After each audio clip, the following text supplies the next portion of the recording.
An inquiry was started in the United States over recent months about what might appear to you to be a minute little problem, but opens up into a social problem. Here's the problem: toilet paper. You remember at the beginning of the pandemic, suddenly there was a shortage of toilet paper, and people began to hoard toilet paper since being without it is indeed inconvenient.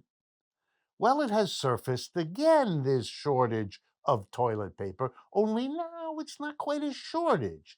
It turns out that if you want toilet paper, go to Walmart or Amazon or Target.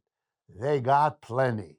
It's all the little independent small stores that are kind of short on the toilet paper. You get to that part of the shelf in the little store, and there's only one roll left, and it isn't quite wrapped properly. What's going on?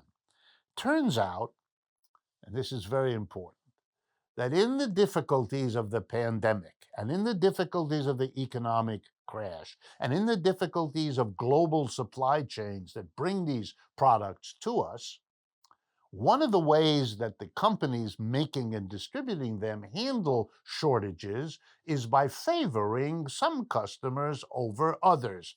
And it will come as no surprise to you that they favor the companies that are the biggest, that are the largest source of profits for them.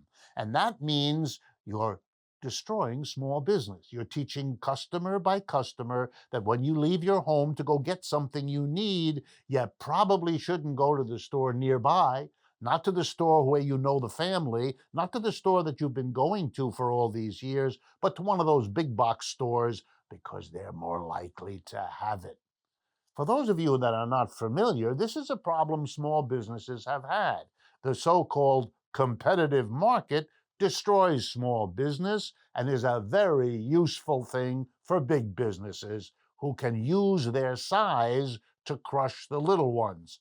That's why on the 4th of July, the speeches about the joys of competition tend to come from bigger businesses, not from little. And the little ones got together, and they got something done in the 1930s, partly by being allied with the working class.